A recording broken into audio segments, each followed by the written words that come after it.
ধরনের উদ্যোগই নেওয়া হয়নি।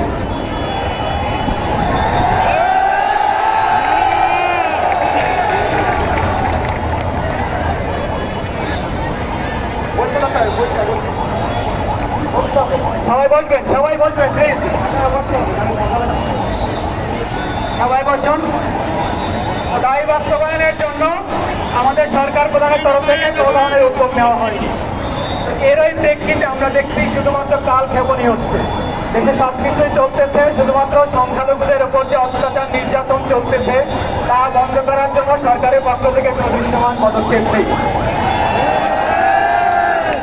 এবং আজকে এখানে সমবেত জনতা উত্তেজনা প্রকাশ করলেন এই জন্যই যে সারা দেশে হাজার হাজার ঘটনা ঘটতেছে সংখ্যালঘুদের উপর, সংখ্যালঘুদের নির্যাতন অপারেশন করা হচ্ছে।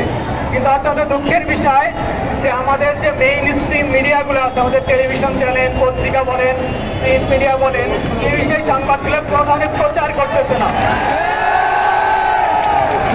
এমন মনে হচ্ছে যে দেশে কিছুই করতেছে না, অথচ আপনারা গতকাল দেখবেন আমাদের বাংলাদেশের এই জনতা পত্রিকা প্রথম আলো থেকে বলা হয়েছে 1068টি ঘটনা ঘটেছে।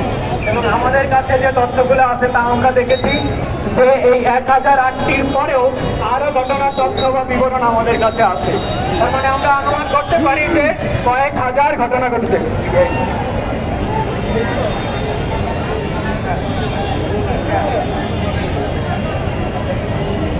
আচ্ছা, আমাদের মিডিয়া কোনো ধরনের প্রচারণা করে না, এটা আমাদের জন্য অত্যন্ত হতাশাদায়ক এবং বেদনাদায়ক। যে আমরা জনসংখ্যায় কম হতে পারি, কিন্তু বাংলাদেশের নাগরিকদের উপর এই ধরনের অঘটন ঘটতেছে, অন্যায় অত্যাচার চলছে, কিন্তু কেউ কোনো ধরনের প্রচারণায় যাচ্ছেন না। আপনারা কোন অদৃশ্য শক্তির ইশারায় আপনারা প্রচারণা বন্ধ রেখেছেন, সেটা এই শাহবাগের সমাবেত জনতা জানতে চায়। যে আমাদের মেইন স্ট্রিম মিডিয়া চ্যানেল, আমরা বৈষম্য বিরোধী ছাত্র আন্দোলনের সাথে ছিলাম, আমি ঢাকা বিশ্ববিদ্যালয়ের শিক্ষার্থী, আমার বিশ্ববিদ্যালয়ের ভাইরা, আমাদের শিক্ষার্থী ভাইরা প্রাণ দিয়েছেন, তাদের নিয়ে আমাদের যমুনা টেলিভিশন ব্যাপক প্রচারণা করেছিল, আমরা যমুনা টেলিভিশনকে সাধুবাদ জানিয়েছিলাম।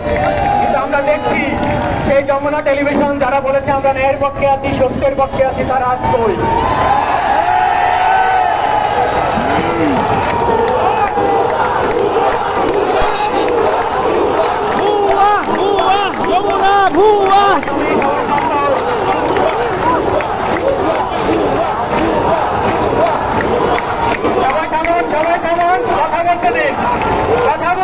করছেন না যে দেশে একটি বিশেষ গোষ্ঠীর উপর আক্রমণ হচ্ছে, এটা আমাদের দুঃখের জায়গা, বেদনার জায়গা। তার মানে কি তারা আমাদেরকে দেশের নাগরিক হিসেবে মনেই করছেন না? আমরা এই শাহবাগের সমবেত জনতা থেকে জানাতে চাই যে গত 13ই আগস্ট মাননীয় প্রধান উপদেষ্টা এবং উপদেষ্টা পরিষদের অন্যান্য সদস্যবৃন্দের কাছে আমরা যে 8 দফা দাবি পেশ করেছিলাম সমবেত সংখ্যালঘু সম্প্রদায়ের পক্ষ থেকে, সেই দাবি বাস্তবায়নের কত দূর? নাকি 53 বছরের মতো সেই